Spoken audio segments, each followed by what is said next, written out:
Hello class 10 student, स्वागत है एक बार फिर से मेरे चैनल बाबा मैथ्स वाला में। और आज हम आपको पढ़ाएंगे इस वीडियो में, इस लेक्चर्स में आप खुद ही देख सकते हैं क्लास 10th मैथमेटिक्स का सबसे पहला चैप्टर रियल नंबर का शुभागमन होने जा रहा है। और वो भी एकदम फ्रॉम जीरो टू हीरो, यानी कि आप ये कह सकते हैं कि एकदम इनिशियल से सारे पार्ट को कवर करेंगे, थ्योरी के भी पार्ट को और क्वेश्चंस के भी पार्ट को। तो एकदम बने रहिएगा वीडियो के साथ। और अगर आप ये वीडियोस को कंप्लीट देखेंगे तो रियल नंबर चैप्टर्स में आपको बिल्कुल भी कंफ्यूजन नहीं रहेगा, क्योंकि थ्योरी और कॉन्सेप्ट, जैसा कि हम पहले ही आपसे प्रॉमिस कर चुके थे कि थ्योरी और कॉन्सेप्ट ऐसा दिया जाएगा कि आप एनसीईआरटी बनाओ, चाहे आर.एस. अग्रवाल बनाओ, चाहे आर.डी. शर्मा बनाओ, उनके सारे क्वेश्चंस आपसे बनेंगे। बहुत मामूली से क्वेश्चंस ही आपसे फंसेंगे। दूसरी चीज़, एक और बात बता देते हैं, शुभागमन करने से पहले आपको वीडियो जो मिलेगा वो दो फॉर्मेट में मिलेगा। पहला, जो 2022-2023 का सिलेबस है बनाया गया, मतलब आया हुआ है जो गवर्नमेंट की तरफ से, सीबीएसई के तरफ से, उस पार्ट को कवर किया जाएगा पहला वीडियो में। और दूसरा वीडियो में डिलीटेड पोर्शन जो हमारा है, जो कि सिलेबस से हटा दिया गया है 2022-2023 के सिलेबस से, उसको कवर किया जाएगा दूसरे वीडियो में। क्योंकि अगर कोई बच्चा आगे की मैथमेटिक्स को लेना चाहता है, आगे की मैथमेटिक्स को पढ़ना चाहता है, तो उसको भी कोई दिक्कत नहीं हो। और जो केवल पहला पार्ट को पढ़ना चाहता है, केवल अपने बोर्ड के लिए पढ़ना चाहता है, वो भी पढ़े, उसके लिए भी कोई दिक्कत नहीं है। तो दोनों अवेलेबल कराएंगे। पहला वीडियो में आपका सीबीएसई 2022 और 2023 के सिलेबस के अकॉर्डिंग रहेगा, और इसी का जो पार्ट 2 आएगा वीडियोज़ में, उसमें आपका जो डिलीटेड पोर्शन है उसको कराएंगे।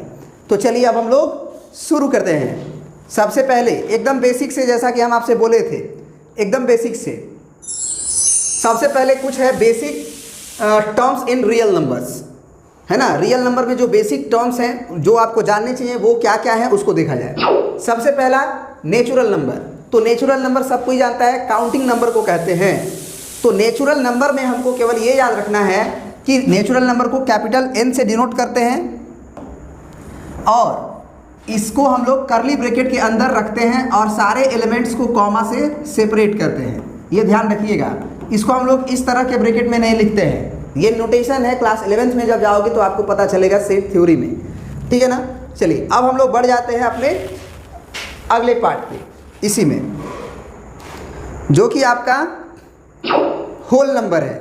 होल नंबर काउंटिंग नंबर को ही कहते हैं, लेकिन उस काउंटिंग नंबर में एक जीरो ऐड हो जाता है, यानी कि जीरो के साथ शुरुआत होगा और कंप्लीट नंबर होना चाहिए, दशमलव में नहीं होना चाहिए।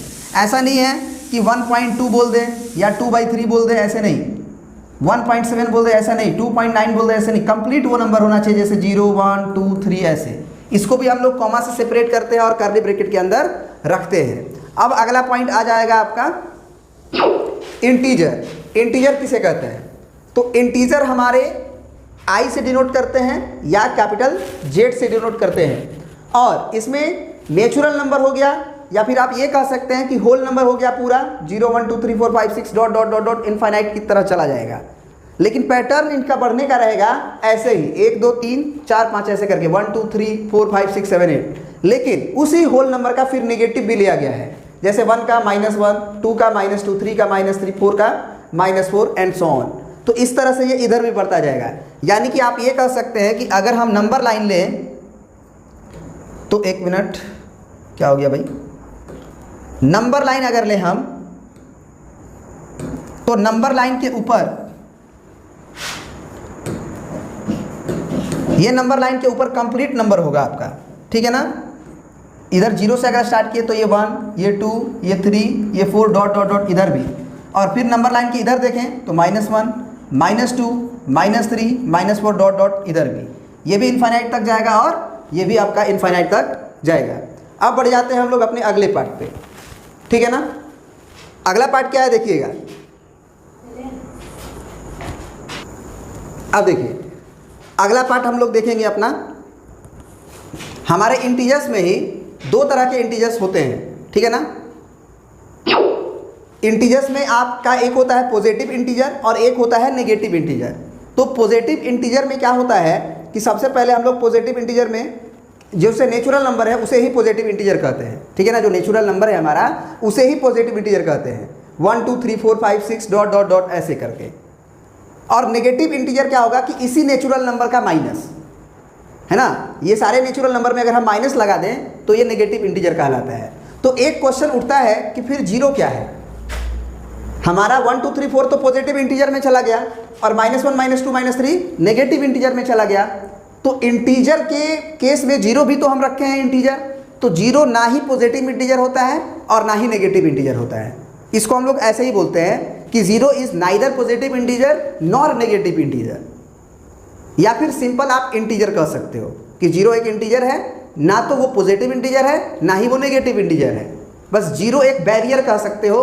जीरो एक ऐसा बैरियर है जो पॉजिटिव इंटीजर और नेगेटिव इंटीजर को डिवाइड करता है, बिल्कुल ठीक है ना। चलिए, तो अब ये भी आप समझ गए। अब अगला पार्ट देखिए, ये नोट करके आप अपने नोट्स को भी बनाते जाए, साथ ही साथ नोट्स बनाते जाएंगे, चीज़ें आपको समझ में आना शुरू हो जाएगी, है ना। ये नोट्स आप जरूर बनाइएगा। Zero is neither positive integer nor negative integer, ठीक है ना। चलिए, अब अगला पार्ट हम लोग बढ़ जाते हैं अपना। इंटीजर्स में इस वर्ड्स का बहुत महत्व है जो अभी हम लिखे हैं, नॉन नेगेटिव इंटीजर और नॉन पॉजिटिव इंटीजर। अगर कोई बोले कि नॉन नेगेटिव इंटीजर, मतलब बस इतना समझिए कि जो इंटीजर नेगेटिव नहीं है। बहुत लोग इसका क्या मतलब निकाल लेते हैं, समझिएगा इस बात को। अगर नॉन नेगेटिव इंटीजर लिखा है, इसका मतलब वो समझते हैं कि मतलब जो नेगेटिव इंटीजर नहीं हो, मतलब ये भैया जो नेगेटिव इंटीजर नहीं है उसमें जीरो भी शामिल होता है। तो ये हमेशा याद रखिएगा कि नॉन नेगेटिव इंटीजर का मतलब ये नहीं होता कि वो पॉजिटिव इंटीजर है। बहुत लोग क्या मतलब निकालते हैं नॉन नेगेटिव इंटीजर का पॉजिटिव इंटीजर। ना, पॉजिटिव इंटीजर तो है लेकिन जीरो भी शामिल कर रहा है, क्योंकि वो नॉन नेगेटिव इंटीजर में आएगा, क्योंकि जीरो ना ही नेगेटिव की तरफ से काउंट होता है और ना ही पॉजिटिव की तरफ से काउंट होता है। तो नॉन नेगेटिव इंटीजर में भी जीरो को हम लोग शामिल करेंगे। फिर एक वर्ड आता है नॉन पॉजिटिव इंटीजर। तो नॉन पॉजिटिव इंटीजर में भी हम लोग जीरो को शामिल करते हैं। नॉन पॉजिटिव इंटीजर का मतलब पॉजिटिव इंटीजर जो नहीं हो। एकदम आसान भाषा में समझिए, ऐसा इंटीजर जो पॉजिटिव नहीं हो। तो पॉजिटिव नहीं हो में जीरो भी आपका आता है। जीरो को आप थोड़ी बोलते हैं पॉजिटिव इंटीजर है। फिर -1 -2 -3 तो आप लेंगे ही लेंगे, उसमें तो संकोच है नहीं। जीरो में बस कंफ्यूजन रहता है, ठीक है ना। चलिए, अब हम लोग बढ़ जाते हैं अपने अगले पार्ट पे, आते हुए आगे की ओर बढ़े, ठीक है ना। अब एक वर्ड आता है हमारा प्राइम नंबर किसे कहते हैं, ठीक है ना।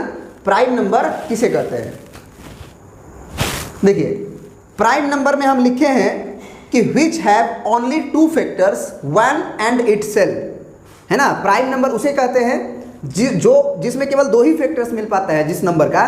जैसे कि आप एग्जाम्पल के रूप में जैसे 2 ले सकते हैं, 3 ले सकते हैं, 5 ले सकते हैं। इसके केवल 2 ही फैक्टर मिलेंगे। एक फैक्टर मिलेगा आपका 1 और एक फैक्टर मिलेगा आपका इटसेल्फ, यानी 2 का केवल 1 से कटेगा और 2 से कटेगा। 3 भी है, वो केवल 1 से कटेगा, 3 से कटेगा, कोई और नंबर से वो नहीं कटेगा, डिविजिबल नहीं होगा। 5 जो है वो 1 से कटेगा और 5 से कटेगा। फिर 7 हो गया, 7 1 से कटेगा और 7 से कटेगा। 11 हो गया, 1 से कटेगा, 11 से कटेगा। तो ऐसे नंबर का ये लिस्ट हम आपको बहुत सारा लिखे हैं। बहुत लोगों को लगता है कि 9 होना चाहिए। 9 भैया 3 से डिविजिबल हो जाता है, 3 3 या 9। तो हमने बोला है ऐसा नंबर जिसके केवल 2 ही फैक्टर हो, 1 और खुद वो हो, मतलब कोई और नंबर से वो नहीं कटे। बेसिकली बस ये बात समझिए आप, उसे हम लोग प्राइम नंबर के कैटेगरी में रखे हैं। और सबसे छोटा प्राइम नंबर की अगर बात किया जाए तो वो 2 है। 1 को प्राइम नंबर में नहीं रखा गया, ये भी ध्यान में रखिएगा कि 1 को प्राइम नंबर में भी नहीं रखा गया है और ना ही कंपोजिट नंबर में रखा गया है, ठीक है ना। तो सबसे छोटा प्राइम नंबर है वो 2 है। और एक नोट करके आप लिख लीजिएगा बात कि जो 2 है ना, उसे एक वर्ड बोला जाता है। क्या वर्ड बोला जाता है? 2 is only even prime number, even prime number. और एक और पहला ये नोट हो गया। दूसरा हो गया कि 2 इज स्मॉलेस्ट प्राइम नंबर। अब कुछ लोगों को लगता है, जैसे मान के चलिए कि -2 हो गया, तो -2 तो इससे भी छोटा है, वो भी प्राइम है। ये गलत फहमी है। नेगेटिव इंटीजर्स में हम लोग प्राइम नंबर कंपोजिट नंबर को नहीं रखे हैं। पॉजिटिव इंटीजर्स में जो सबसे स्टार्टिंग का इंटीजर 2 है उसे प्राइम नंबर में रखा गया है। -2 प्राइम नंबर नहीं है, ठीक है ना, ये बात आप हमेशा ध्यान रखिएगा। -2 नेगेटिव नंबर की कैटेगरी में है और प्राइम नंबर हम उस पॉजिटिव इंटीजर्स को कहते हैं जिसका डिविजिबल मतलब जिसका केवल फैक्टर 1 और इटसेल्फ हो। यानी कि सबसे पहले ही हम बोले कि प्राइम नंबर पॉजिटिव इंटीजर में आता है और उस पॉजिटिव इंटीजर में वो केवल 1 से डिविजिबल हो और खुद से डिविजिबल हो, ठीक है ना। तो -2 को नहीं, तो दो वर्ड आप समझ गए कि 2 is smallest prime number and 2 is only even prime number. ये बहुत महत्वपूर्ण है, ये हमेशा आपके ऑब्जेक्टिव पेपर में आया करता है। आप कोई कंपटीशन का एग्जाम देते रहेंगे तो भी। और कोई इवन नंबर बताइए जो प्राइम हो, ऐसा नहीं हो सकता है। अगर आप 4 लोगे तो वो प्राइम नंबर नहीं है क्योंकि वो 2 से कट जाएगा, है ना। 4 का 2 फैक्टर 1 और 4 तो खुद ही है, लेकिन ये 2 से भी कट जाएगा। तो इवन नंबर में अब सबसे छोटा जो इवन नंबर है और वो प्राइम भी है वो 2 ही है केवल। 0 को हम लोग प्राइम नंबर में नहीं रखे हैं, सबसे छोटा ही है 2, ठीक है ना। अब बढ़ जाते हैं हम अपने नेक्स्ट पार्ट में। नेक्स्ट पार्ट क्या है देखिए, नेक्स्ट पार्ट है हमारा कंपोजिट नंबर, ठीक है ना। ये है आपका composite number which have at least 1 more factors other than 1 and itself। Composite number किसे कहते हैं? ऐसा नंबर जिसका एक अधिक फैक्टर, कम से कम एक अधिक फैक्टर होना चाहिए 1 और itself के अलावा, है ना। यानी कि खुद से तो कोई नंबर कटता ही है और 1 से भी कटता है, लेकिन इसके अलावा कम से कम एक फैक्टर होना चाहिए। एक से ज़्यादा भी हो तो और बढ़िया है, लेकिन कम से कम एक ऐसा नंबर हमें ज़रूर मिलना चाहिए जिससे वो नंबर पूरी तरह से डिविजिबल हो जाए। फॉर एग्जाम्पल जैसे आप 4 ले लिए तो ये 1 से भी कटता है, 4 से भी कटता है और साथ साथ 2 से भी कट जाता है। 6 है वो 1 से भी कटता है, 6 से भी कटता है और साथ साथ 2 से भी कट जाता है, 3 से भी कट जाता है। 2 3 जा 6, 3 2 जा 6। तो इसे हम लोग कंपोजिट नंबर के कैटेगरी में रखे हैं। कम से कम एक फैक्टर मिल जाना चाहिए एक्स्ट्रा 1 और इटसेल्फ को छोड़ के, ठीक है ना। तो अब 1 को इसमें भी नहीं रखा गया, कंपोजिट नंबर में भी। यानी कि अगर हम आपसे पूछें कि स्मॉलेस्ट कंपोजिट नंबर बताइए, स्मॉलेस्ट सबसे छोटा कंपोजिट नंबर, तो आपका ध्यान चला जाना चाहिए किस पे? 4 पे, क्योंकि उससे छोटा तो हम लिखे भी नहीं है इस लिस्ट में। तो ये भी नोट करके आप बात लिख लीजिएगा कि smallest composite number is equal to 4, ठीक है ना। चलिए कंपोजिट नंबर हो गया, अब प्राइम नंबर हो गया आपका, ठीक है ना। चलिए अब बढ़ जाते हैं हम अपने नेक्स्ट पार्ट पे। नेक्स्ट पार्ट है, अब देखिए ये तो अभी तक जो हम पढ़ाए वो आपका क्लास 11th बोल रहे हैं 9th में ही 8th में ही पता चल जाती है। लेकिन अगला पार्ट जो हम लिखे हैं the fundamental theorem of arithmetic, the fundamental theorem of arithmetic. Actually आपका सिलेबस जो है 2022-23 का यही से स्टार्ट होता है। इसके पहले यूक्लिड डिवीजन लेमा है जो कि 2022-23 के सिलेबस में नहीं है, ठीक है ना। लेकिन उसे भी हम लोग पढ़ेंगे नेक्स्ट वीडियो में। इस वीडियो में केवल 2022-23 के सिलेबस वाला पार्ट ही रहेगा, ठीक है ना। चलिए तो इसमें फंडामेंटल थ्योरम ऑफ अरिथमेटिक क्या है उसको समझने के लिए पहले हम 2 एग्जाम्पल को समझते हैं। 1176 और 32760 से एक काम करते हैं, पहले इसको हम लोग फैक्टराइज करते हैं। फैक्टराइज हम लोग बहुत तरह से करते हैं, है ना। अब की बार हम लोग ट्री डायग्राम से फैक्टराइज करते हैं। जैसे 11 है, 76 है, इसको निश्चित रूप से अगर लास्ट में 6 है तो ये 2 से कट जाएगा। तो 2 से जब काटेंगे तो आप काटने का तरीका देखो। ट्री डायग्राम बहुत बच्चों को समझ में नहीं आता है, तो इसको देखो कैसे समझेंगे। 2 5 जा 10, पहले 11 को काटेंगे तो 2 5 जा 10, फिर 1 बचा और 7 बचा 17, 2 8 जा 16, फिर 1 बचा 6 बचा 2 8 जा 16। फिर हम देख रहे हैं कि लास्ट में 8 है, फिर 2 से कटेगा तो फिर 2 से ले गए कितना बार में 2 2 जा 4, 2 2 जा 4, 1 बचा और 8 बचा तो 2 9 जा 18 और 2 4 जा 8, 2 2 जा 4, 2 9 जा 18, 2 2 जा 4, सॉरी 2 4 जा 8। फिर 2 से जाएगा क्योंकि 4 लास्ट में है, 2 से ले जाएंगे तो कितनी बार में 2 1 जा 2, फिर 2 4 जा 8, 2 7 जा 14। अब 7 से सीधे दिख रहा है कटते हुए, वैसे हम 3 से भी देखते हैं। 7 और 4 11 और 1 12, यानी 3 से भी कटेगा तो 3 4 जा 12 और 2 और 7 यानी कि 3 9 जा 27। अब ये सीधे दिख रहा है कि 7 से कटेगा 7 बार में, यानी कि ट्री डायग्राम से जब हम इसको फैक्टराइज किए 1176 को तो क्या क्या आया 2 2 2 3 7 7, यानी कि 2 इंटू 2 इंटू 2 3 बार और 3 इंटू 7 इंटू 7, ये आया। ये इसका प्राइम फैक्टराइजेशन है, ठीक है ना। फंडामेंटल थ्योरम ऑफ अरिथमेटिक क्या कहता है उसको हम कुछ देर में समझेंगे। पहले इस एग्जांपल से उस फंडामेंटल थ्योरम ऑफ अरिथमेटिक को समझते हैं। एक्चुअली आप फंडामेंटल थ्योरम ऑफ अरिथमेटिक जानते हैं, करते आए हुए हैं, बस एक नाम है जो आपके सामने आया हुआ है, उस नाम से आप वाकिफ नहीं हैं, ठीक है ना। अब जरा सोचो कि कोई बच्चा इसी फैक्टराइजेशन को सबसे पहले वो 3 से ले जाता, तो पहले 3 से ले जाता, फिर 2 से ले जाता, मतलब हम ऑर्डर को चेंज कर दे रहे हैं। 3 को यहाँ लिख दे रहे हैं, 2 इंटू 2 इंटू 2 को लिख दे रहे हैं यहाँ, अब 7 इंटू 7 को यहाँ लिख देते हैं। क्या रिजल्ट आपको मालूम है? 1176 ही आएगा।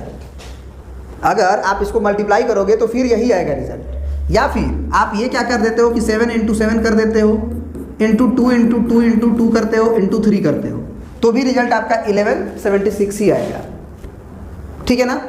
तो फंडामेंटल थ्योरम ऑफ अरिथमेटिक क्या कहता है कि कोई भी नंबर जो हमारे दुनिया में एग्जिस्ट करता है, कोई भी नंबर जो पॉजिटिव इंटीजर है, अगर वो एग्जिस्ट करता है तो या तो वो प्राइम होगा या फिर उसे प्राइम नंबर के फैक्टर्स के रूप में रिप्रेजेंट किया जा सकता है।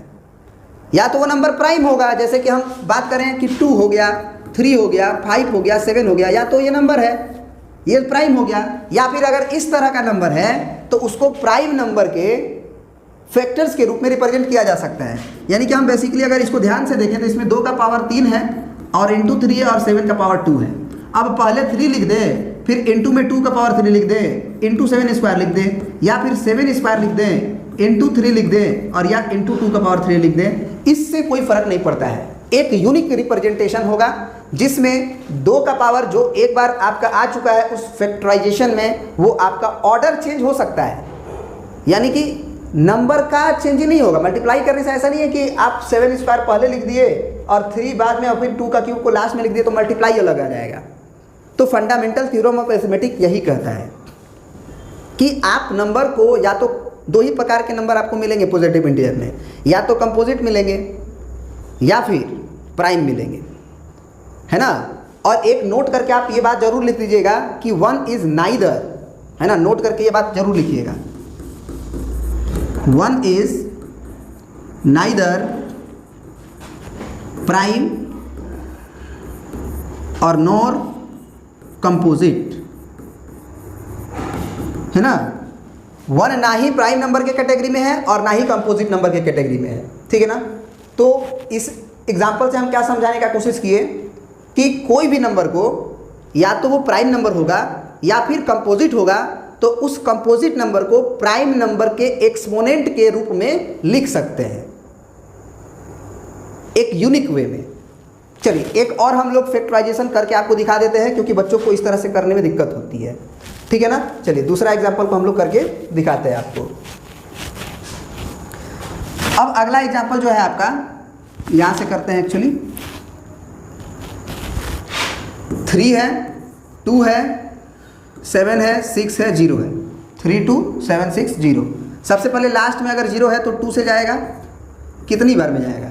तो पहले 3 को ले जाते हैं। जैसे आप डिवाइड करते हो ना, वैसे ही करना है। आप अगर ये समझते नहीं हो तो आप ऐसे डिवाइड करके 3 2 7 6 0 जो करते हो वो कर सकते हो। जैसे 2 1 जा 2, अब क्या बचा 1 और ऊपर से उतरा 2, तो वहीं पे यहाँ पे हम बोलते हैं कि 3 को ले जाओगे तो 2 1 जा 2, अब 3 में से 2 घटाओगे, जैसे यहाँ घटा रहे हो तो 1 बचेगा, तो 1 और 2 12 हुआ, और 12 को अब ले जाओगे क्या बार में? 6 बार में, तो ये 6 लिखते हैं यहाँ पे, 2 6 जा 12। अब पूरी तरह से कट गया, अब 7 उतरेगा ऊपर से, तो हम बोलेंगे कि ये तो कट गया, अब 7 बचा, अब 7 को ले जाएंगे, तो 2 3 जा 6, 7 था तो 6 को घटाएंगे तो 1 और 6 बचेगा 16, तो 2 8 जा 16, फिर 16 भी कट गया, 0 उतरा है तो 0 बढ़ा देंगे। जैसे यहाँ पे 7 उतरेगा तो 2 3 जा 6, 1 बचा, 6 उतरा, 2 8 जा 16, और लास्ट में 0 उतारे हैं तो 0 बढ़ा देंगे। फिर अगली बार फिर ये नंबर हम देख रहे हैं लास्ट में 0 है, तो फिर 2 से जाएगा, कितने बार में? 2 8 जा 16, फिर 3 को ले जाएंगे तो 2 1 जा 2, 3 था तो 1 बचेगा, 1 और 8, 2 9 जा 18 और 0, फिर 2 से ले जाएंगे, कितनी बार में? 2 4 जा 8, पूरी तरह से ख़त्म, अब 1 बच गया तो 1 तो 2 से जाएगा नहीं क्योंकि कम है, तो 1 और 9 को एक साथ ले जाएंगे। तो जब भी आप दो नंबर को एक साथ ले जाएंगे तो एक 0 बढ़ा दिया जाता है और उसके बाद ले दिया जाता है 2 से। तो कितना हो जाएगा, 2 9 जा 18, 1 बचा और 0, 2 5 जा 10, कट गया पूरी तरह से। अब आते हैं इसको और देखते हैं, 5 से भी चला जाएगा आराम से, जब लास्ट में 5 दिख रहा है तो 5 भी प्राइम नंबर है। तो 5 8 जा 40 हो गया, 9 बचा, 5 1 जा 5, 4 और 5 तो 45, तो 5 9 जा 45। अब ये 5 से नहीं जाएगा, लेकिन यहाँ पे साफ दिख रहा है कि 8 और 1 9 और ये 9 18, यानी कि 3 से कट जाएगा, क्योंकि जोड़ने से अगर अंक 3 से कट जाता है तो नंबर 3 से कट जाता है। तो 9 1 10 और 8 18, 18 अगर 3 से कट रहा है तो ये नंबर भी 3 से कटता है। ये 3 के डिविजिबिलिटी का रूल है। कितनी बार में जाएगा, ये नंबर जाएगा 3 2 जा 6, क्योंकि 3 3 जा 9 हो जाएगा। अब 6 को घटाएंगे 8 में से तो 2 बचा 2 1 21, तो 3 7 जा कितना हो जाता है 21, है ना। और फिर बचा 3 3 जा 9, फिर देखो तो 7 2 9, फिर 3 से जाएगा, 3 9 जा 27 और 3 1 जा 3, फिर कितना से जाएगा ये आपका 7 से जाएगा। तो 7 से ले जाएंगे तो कितनी बार में, 7 1 जा 7 और 2 बचा और 1 21, तो 7 3 जा 21। अब नहीं जाएगा ये नंबर। तो अब ये नंबर जो था हमारा 16380, उसको हम क्या लिख सकते हैं, 2 इंटू 2 इंटू ऐसे करके इसी को फैक्टर्स के रूप में लिख देंगे ये, यानी कि क्या हो जाएगा आपका basically 2 into 2 into 2 into 5 into 3 into 3 into 7 into 13, यानी कि बेसिकली 2 पे पावर देखा जाए तो 3 आएगा, इंटू 5 का पावर देखा जाए 1 आएगा, इंटू 3 का पावर देखा जाए 2 आएगा, फिर 7 इंटू 13। अब जरा सोचो कि हम 2 क्यूब को बाद में लिख देते हैं और 5 को पहले लिख देते हैं और 7 को भी पहले लिख लेते हैं और 3 स्क्वायर को बाद में लिख लेते हैं और 13 लिख लेते हैं, यानी पूरा कंप्लीट फैक्टर इसका लिख ही रहे हैं, कुछ छोड़ नहीं रहे हैं। तो क्या इसका मल्टीप्लाई जब हम लोग करेंगे तो रिजल्ट अलग आएगा? बिल्कुल नहीं अलग आएगा। आप छोटे से एग्जाम्पल से भी देख सकते हैं कि 2 इंटू 3 इंटू 5 है, तो ये क्या होगा 2 3 जा 6 और 6 5 जा 30, या फिर आप 3 इंटू 2 इंटू 5 लिखेंगे तो भी 3 2 जा 6 और 6 5 जा 30। 5 को आप शुरू में भी लिख दोगे, बस वो नंबर सारा का सारा मौजूद रहना चाहिए, आपका रिजल्ट 30 ही आएगा। तो फंडामेंटल थ्योरम ऑफ अरिथमेटिक यही बोलता है कि कोई भी नंबर को हम लोग प्राइम फैक्टर्स के फॉर्म में लिख सकते हैं, ठीक है ना, प्राइम फैक्टर्स के रूप में लिख सकते हैं। तो ये चीज़ आप बहुत अच्छे तरह से समझ गए हो, तो नोट करके एक बात आप लिख लेना, ठीक है ना। वो बात क्या है, ये this leads us to a conjecture that every positive integer is either prime or it can be expressed as the product of primes. In fact, this statement is true and it is called the fundamental theorem of arithmetic. ठीक है ना। इसका Hindi meaning क्या हुआ कि ये जो कहानी अभी हम किए, ये हमें अनुभव प्रदान करता है, ये बताता है, ये निश्चित कर देता है कि एवरी पॉजिटिव इंटीजर, दुनिया का जितना भी पॉजिटिव इंटीजर है, जैसे पॉजिटिव इंटीजर में क्या आता है 1 2 3 4 5 6 7 8 9 10 डॉट डॉट डॉट डॉट, ये भी पॉजिटिव इंटीजर ही है। तो दुनिया का कोई भी पॉजिटिव इंटीजर आइदर प्राइम, या तो वो प्राइम नंबर होगा, या it can be expressed as the product of primes, या उसे प्राइम नंबर के प्रोडक्ट के रूप में लिख सकते हैं। In fact this statement is true, वास्तव में ये जो स्टेटमेंट है कि कोई भी नंबर को या तो प्राइम नंबर होगा या प्राइम नंबर के फैक्टर्स के रूप में लिख सकते हैं, इसी स्टेटमेंट को एक यूनिक वे में लिख सकते हैं। इसी स्टेटमेंट को हम लोग फंडामेंटल थ्योरम ऑफ अरिथमेटिक कहते हैं, ठीक है ना। आई होप कि ये बातें आप समझ गए होंगे। अब बढ़ जाते हैं अगले पॉइंट पे अपना, ठीक है ना। थ्योरम 1.2 आपका एनसीईआरटी है, फंडामेंटल थ्योरम ऑफ अरिथमेटिक। ये अभी जो हम पढ़े हैं वही चीज़ है, ठीक है ना। अब वो चीज़ क्या है, इसको थोड़ा सा नीचे करके आपको समझाते हैं।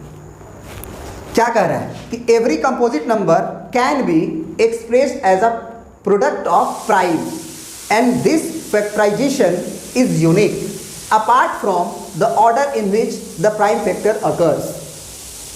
मतलब सारा कहानी जो हम अभी बोले कि जैसे अब अभी हम लोग फैक्टराइज किए थे किसी भी नंबर को, जैसे मान लीजिए हम लोग 90 को ही फैक्टराइज करके देखते हैं, तो 90 को करेंगे एक्चुअली तो आपका क्या आएगा, 2 2 जा 4, 4 2 जा 8, या कर लेते हैं 90 को फैक्टराइज 45 बार में, है ना, फिर 3 से जाएगा 15 बार में, और फिर 3 से जाएगा 5 बार में। यानी कि बेसिकली इसमें क्या क्या आया हमारा, 2 इंटू 3 इंटू 3 इंटू 5, ठीक है ना। अब इसमें यही बोल रहा है कि एवरी कंपोजिट नंबर, जितना भी कंपोजिट नंबर है, can be express as a product of primes. ये सारे प्राइम्स नंबर के प्रोडक्ट हैं, है ना।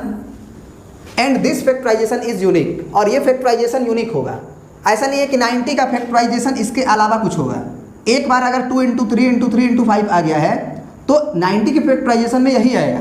ऐसा नहीं कि 7 भी आ जाएगा, कभी कभी कुछ और आ जाएगा। प्राइम नंबर एक बार डिसाइड हो गया कि 2 3 3 5 है, तो ऑर्डर आप भले चेंज कर सकते हो, 3 इंटू 2 इंटू 3 इंटू 5 कर सकते हो, या पहले अंतिम से शुरू कर सकते हो, ऐसे भी लिख सकते हो। तो इन्होंने बोला भी है apart from the order in which the prime factors occur. ये बात अलग है कि आप प्राइम फैक्टर्स पहले कौन लिखते हो, इससे वो फ्री है, इससे उसका लेना देना नहीं है, लेकिन जो भी प्राइम नंबर है वही आएगा, ठीक है ना। तो ये बात आप अच्छे से समझ गए होंगे। पूरी तरह से हम एकदम बेसिक से उठा रहे हैं ताकि आप चीज़ों को एकदम बढ़िया से समझ पाएँ, आपको कोई दिक्कत ना हो। अब अगला पार्ट हमारा क्या है, पहले इसको हमको थोड़ा सा इरेज करना होगा, और उसके बाद इस कहानी को थोड़ा ऊपर किया जाए और अगली कहानी को फिर से देखा जाए। आगे अब क्वेश्चन हमको शुरू करना है, ठीक है ना। Express each of the following as a product of prime, है ना। एक्सप्रेस ईच, देखो यही जो कहानी है ना, प्राइम फैक्टर्स के रूप में एक्सप्रेस्ड करना, ये आप क्लास 8 में 7 में 6 में 9th में किए हुए हो। इसको प्राइम फैक्टराइजेशन का नाम दिया जाता था, लेकिन आज इसी बात को फंडामेंटल थ्योरम ऑफ अरिथमेटिक कहा जाता है। यानी कि आप इस नाम से केवल वाकिफ नहीं थे बस, ठीक है ना। तो इसी फैक्टराइजेशन को हम लोग फंडामेंटल थ्योरम ऑफ अरिथमेटिक कहते हैं, ठीक है ना। चलिए अब हम लोग बारी बारी से इसको करते हैं क्वेश्चन को। वही क्वेश्चन है ये, ठीक है ना। बारी बारी से हम लोग प्राइम फैक्टराइजेशन कर देते हैं। 462 है, ऐसे भी ले जा सकते हो, 2 से जाएगा 2 दूना 4, 2 तिया 6, 2 एकम 2, 2 दूना 4, 2 तिया 6, 2 एकम 2। अब देखते हैं और क्या नंबर से जाएगा, तो 3 2 5 1 6, 3 से जाएगा, है ना। 3 7 21, 22 23, फिर 3 7 21, फिर 7 से चला जाएगा, 7 एकम 7, 7 एकम 7। यानी कि 462 का प्राइम फैक्टराइजेशन हो गया 2 into 3 into 7 into 11। This is my answer, ठीक है ना। अब हमारा दूसरा क्वेश्चन है 3825। आप ट्री डायग्राम की भी मदद से कर सकते हो या ऐसे भी कर सकते हो, है ना। कि अब ये सीधा सीधी 5 से तो नजर ही आ रहा है, तो पहले 5 से ही ले जाते हैं, 3 से बाद में देख लेंगे, क्योंकि हमें ये तो मालूम है ना कि पहले 5 से करें चाहे पहले 3 से करें, मल्टीप्लाई तो भैया सेम आता है। हाँ ये जरूर है कि आप 6 से मत ले जाना, 4 से मत कटाने लगना। कहोगे क्यों, तो 4 और 6 प्राइम नंबर नहीं है। जब भी तुम्हें कटाना है नंबर को, वो कटाने वाला नंबर 5 मतलब प्राइम नंबर होना चाहिए, कंपोजिट नंबर नहीं होना चाहिए। ऐसा नंबर जो किसी और से डिविजिबल ना हो रहा हो, उसका फैक्टर्स केवल 1 और वो खुद हो। जैसे 5 है तो 1 से कटेगा और 5 से कटेगा, तो 5 से ले जा सकते हैं। कितनी बार में, 5 7 जा 35। फिर आपका बचा कितना, 3 और 2 तो 32 बचा, ठीक है ना। तो 5 6 30 और 2 और 5 बचा 25। फिर 5 से जाएगा, है ना, 5 7 35, 3 और 2 32, 5 6 30 और बचा 25। फिर 5 से 5 एकम 5, 2 और 6 बचा 26, है ना। तो 50 25 और 5 या 15। अब देखो 5 1 6 और 6 और 3 9, फिर 3 से चला जाएगा, तो 3 से ले जाते हैं, 3 5 15 और 3 एकम 3। फिर 3 से जाएगा कितना बार में, 3 एकम 3, 3 7 21। अब नहीं जाएगा, यानी कि हम लोग 3825 को 5 का स्क्वायर 3 का स्क्वायर इंटू 17 भी लिख सकते हैं। कोई बच्चा अगर ऐसे शुरू में 3 स्क्वायर लिख रहा है, इंटू 5 स्क्वायर लिख रहा है, इंटू 17 लिख रहा है, कोई गलती नहीं कर रहा है वो। अगर वो पहले 17 लिख दे रहा है, फिर 5 स्क्वायर लिख दे रहा है, फिर 3 स्क्वायर लिख दे रहा है, कोई गलती नहीं कर रहा है वो। तीनों ही आंसर बिल्कुल और बिल्कुल सही है। ठीक है ना। अब आ जाते हैं हम लोग अपने लास्ट क्वेश्चन पे, तीसरे क्वेश्चन पे।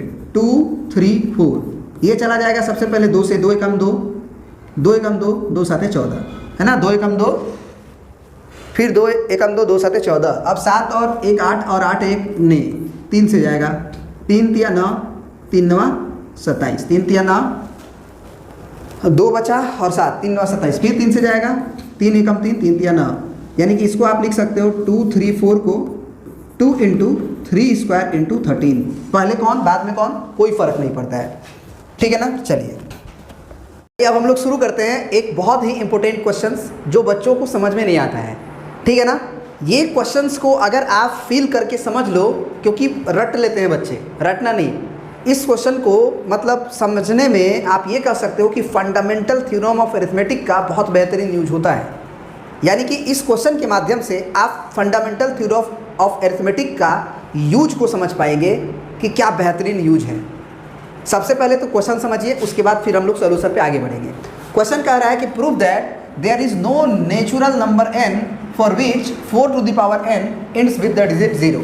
साबित कीजिए there is no natural number n, यानी कि n जो नेचुरल नंबर है इसका कोई भी वैल्यू ऐसा नहीं है जो 4 का पावर n को एंड्स विद द डिजिट 0 करा दे, यानी कि 0 से अंत करा दे। पहले क्वेश्चन को समझो, उसके बाद फिर हम लोग सोल्यूशन पे आएंगे, ठीक है ना। देखो क्वेश्चन कह रहा है कि 4 का पावर n का कोई भी ऐसा वैल्यू नहीं है जो 4 का पावर n को 0 से अंत करा दे। जैसे कि आप मतलब नॉर्मली आप क्वेश्चन को समझने की कोशिश करो तो n का वैल्यू नेचुरल नंबर में 1 डालते हैं तो 4 आएगा, फिर n का वैल्यू 2 डालते हैं तो 4 चौके 16 आएगा, फिर n का वैल्यू 3 डालते हैं तो 16 4 जा 64 आएगा, फिर 4 का पावर 4 डालते हैं तो आपका 64 4 का मल्टीप्लाई 4 टाइम्स करना है तो 64 4 जा 256।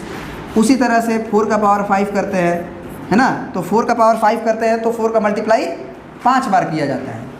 तो आपको क्या लग रहा है कि ये इंड जो है वो 4 से किया, 6 से किया, 4 से किया, फिर 6 से किया, तो इंड जो है वो कभी भी 0 से नहीं करेगा, चाहे आप n का वही वैल्यू कोई भी नेचुरल नंबर डालो। ये बात आपको साबित करना है।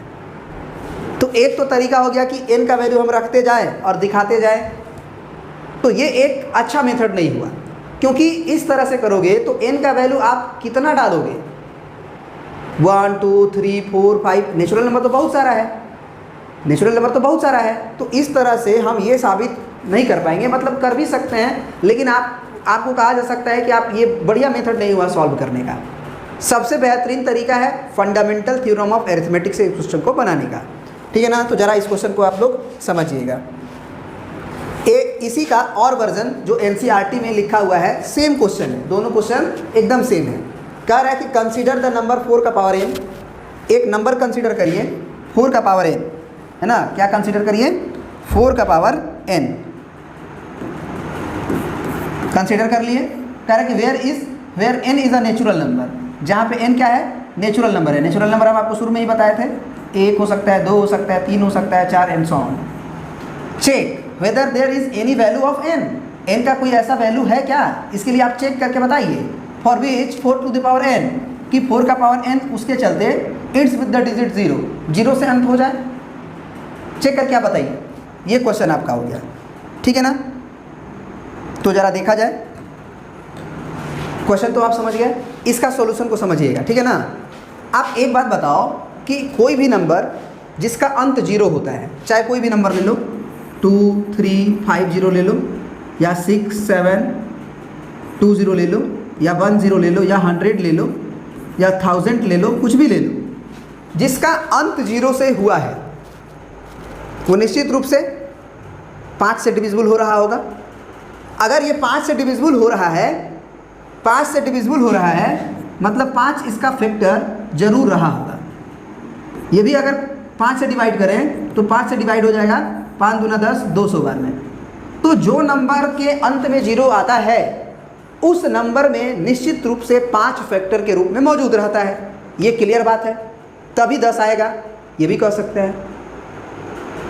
या ये भी सोचो कि 10 बनता कैसे है। 10 बनता है 2 गुने 5 से, कोई भी 10 बनना हो इसमें भी हम देखें तो 2 3 5 है और इंटू 10 है, और इस 10 में 1 5 तो पक्का है, 2 इंटू 5, क्योंकि 10 बनाने के लिए हमें 2 और 5 का रिक्वायरमेंट होता है। अगर 2 मिल जाए और 5 मिल जाए उस फैक्टर में, मतलब जो भी नंबर हो उसके फैक्टराइजेशन में, तो 10 बन जाएगा, कोई नहीं रोक सकता है, ठीक है ना। तो अब यहाँ पे ये तो क्लियर हो गया है कि अगर कोई नंबर का अंत 0 से होना है तो उस नंबर में 5 और 2 दोनों ही फैक्टर्स के रूप में मौजूद होने चाहिए। अब जरा हम 4 का पावर n को चेक करते हैं। क्या 4 का पावर n में प्राइम फैक्टराइजेशन 4 का अगर करते हैं तो क्या उसमें 5 आ पाता है या नहीं आ पाता है, ठीक है ना। तो चलिए करते हैं, ज़रा देखा जाए। 4 का पावर n है हमारे पास, तो हम 4 को फैक्टराइज ही कर पाएंगे, क्योंकि पावर n क्या करता है, उसी नंबर को बार बार मल्टीप्लाई करता है। तो 4 को फैक्टराइज करेंगे तो 2 इंटू 2 होगा, यानी कि 2 का पावर 2 होगा। तो 4 को हम क्या लिख सकते हैं, 4 को 2 का पावर 2 और उसका होल पावर n, तो ये हो गया 2 का पावर में पावर का मल्टीप्लाई होता है, तो ये हो जाएगा 2n, यानी कि हम बेसिकली देखें तो ये 2 का पावर हो गया 2n। इसका मतलब पावर क्या करता है, उस नंबर को उतने टाइम्स मल्टीप्लाई करा देता है। जैसे 2 का पावर अगर 3 हो तो 2 गुने 3, ये नहीं सोचना, ये होता ही नहीं है, बहुत लोग सोच लेते हैं। 2 का पावर 3 का मतलब हुआ 2 का मल्टीप्लाई 3 टाइम्स, 2 इंटू 2 इंटू 2। 2 का पावर 4 का मतलब हुआ 2 का मल्टीप्लाई 4 टाइम्स, है ना। तो 2 2 2 2 2 आया, मतलब कि 2 का पावर 2n में केवल प्राइम फैक्टर्स के रूप में 2 ही आना है, 5 नहीं आएगा। और अगर 5 नहीं आया तो 10 बन ही नहीं सकता है, क्योंकि हमारा 10 बनने के लिए, मतलब अंत 0 होने के लिए, अंत 0 से हुआ है, तो उसमें प्राइम फैक्टराइजेशन के रूप में 2 और 5 रहना चाहिए, कम से कम 1 2, कम से कम 1 5 तो रहना ही चाहिए। तो अब हम यहाँ पे क्लियर हो चुके हैं कि चाहे आप n का वैल्यू कुछ भी रखो, ये पावर को बढ़ाता है। पावर से क्या होता है कि 2 बार बार मल्टीप्लाई होता है, यानी कि हम ये कह सकते हैं कि 4 का पावर n में प्राइम फैक्टर्स के रूप में केवल और केवल 2 ही आएगा, 5 नहीं आ सकता है। और फंडामेंटल थ्योरम ऑफ अरिथमेटिक क्या बोलता है, फंडामेंटल थ्योरम ऑफ अरिथमेटिक बोलता है कि कोई भी नंबर का यूनिक रिप्रेजेंटेशन हम प्राइम फैक्टराइजेशन के रूप में कर सकते हैं, यूनिक रिप्रेजेंटेशन। तो अगर 4 का पावर n का यूनिक रिप्रेजेंटेशन ये हो गया, तो अब 5 तो आएगा नहीं, क्योंकि 2 ही केवल आ रहा है। तो निश्चित रूप से क्लियर हो गया, ये प्रूफ हो गया कि इसका प्राइम फैक्टराइजेशन मतलब 4 का पावर n जो है वो कभी भी किससे एंड नहीं होगा, किससे एंड नहीं होगा, 0 से। अगर इसके सॉल्यूशन को आप अच्छे से लिखना चाहते हो तो आप ये सॉल्यूशन रहा, आप लिख सकते हो, ठीक है ना। ये रहा आपका सॉल्यूशन,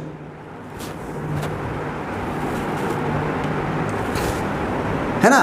कह रहा है कि we know that any positive integer ending with the digit 0 is divisible by 5। इन्होंने बोला कि कोई भी पॉजिटिव इंटीजर जो 0 से अंत होता है वो 5 से पक्का डिविजिबल होता है, यही बात हमने बोला। And so its prime factorisation must contain the prime 5। और अगर वो मतलब 10 से एंड होता है तो उसमें प्राइम फैक्टराइजेशन के रूप में 5 जरूर आएगा, मस्ट कंटेन होगा। बट हमने ये देखा कि 4 का पावर n को हम लिख सकते हैं 2 का पावर 2, 2 दूना 4 हो जाएगा, और फिर पावर n। 4 को केवल 2 का पावर 2 लिखे हैं, फिर पावर n लिखे हैं, और ये बन गया पावर का मल्टीप्लाई, तो 2 का पावर 2n। फिर यहाँ से ये इम्प्लाई होता है इस बात को देखने से कि the only prime in factorisation of 4 का पावर n इज 2, यानी कि 4 का पावर n का जो फैक्टराइजेशन है उसमें प्राइम केवल 2 ही आएगा, 5 नहीं आएगा। There is no other prime in the factorisation of 4 to the power n equal to 2 to the power 2n। इसमें और कोई भी प्राइम फैक्टराइजेशन नहीं आएगा 2 के अलावे। By uniqueness of the fundamental theorem of arithmetic, है ना। ये फंडामेंटल थ्योरम ऑफ अरिथमेटिक का यूनिकनेस है कि कोई भी नंबर का एक यूनिक रिप्रेजेंटेशन होता है, कंपोजिट या कोई भी पॉजिटिव इंटीजर का एक यूनिकनेस रिप्रेजेंटेशन होता है प्राइम फैक्टराइजेशन। अब एक बार 5 नहीं आया तो आ नहीं सकता है। इस यूनिकनेस के मदद से हम कह सकते हैं 5 does not occur in the prime factorisation of 4 का power n for any n। n के किसी भी वैल्यू के लिए 4 का पावर n 5 फैक्टराइजेशन के रूप में नहीं देगा। 4 का power n does not ends with the digit 0 for any natural number n। और ये हमारा प्रूफ हो गया। तो यहाँ पे हम लिख देंगे प्रूव्ड। आई होप कि ये आप अच्छे से समझ गए। इस वीडियो में हम लोग मात्र यहीं पे ख़त्म करेंगे, क्योंकि वीडियो का लेंथ लंबा हो जाएगा, आपको पढ़ने में मज़ा नहीं आएगा। इस पार्ट के बाद जो हम लोग शुरू करने वाले हैं वो आपको बता देते हैं HCF और LCM, है ना। इसके बाद हम लोग HCF और LCM पार्ट 2 शुरू करेंगे, आपको बता देते हैं। ये पार्ट 2 शुरू होगा इस वीडियो के बाद, मतलब नेक्स्ट पार्ट में मिलेगा आपको। और उसमें हम लोग HCF और LCM by help of the prime factorisation निकालेंगे और ऐसे ऐसे क्वेश्चंस को करेंगे जिससे आप प्राइम फैक्टराइजेशन की मदद से HCF LCM निकाल पाएंगे। उसके बाद और भी कुछ महत्वपूर्ण बातें उस अगले वीडियोस में देखेंगे। बहुत बहुत धन्यवाद आपका समय देने के लिए। ऐसे ही आप वीडियोस को ज़रूर शेयर करिएगा अपने दोस्तों के पास, क्योंकि ये लेटेस्ट वीडियोस है, बहुत मेहनत लगती है इसको बनाने में, ठीक है ना, ताकि एकदम जो आपका सिलेबस है वो आपको मिल जाए, है ना। जैसे ही आपका 2022 और 2023 का सिलेबस चैप्टर 1 का ख़त्म हो जाएगा, अभी तो ख़त्म नहीं हुआ है, एक वीडियो से नहीं ख़त्म हो सकता है 2 वीडियोज़ लग जाए, 3 वीडियोज़ लग जाए। जैसे ही ख़त्म होगा, जो पार्ट रिड्यूस कर दिया गया है, डिलीट कर दिया गया है, उस पोर्शन का भी एक वीडियो बनाएंगे, ताकि जो बच्चे कंप्लीट सिलेबस को स्टडी करना चाहते हैं वो कर सकें। बहुत बहुत धन्यवाद आपका।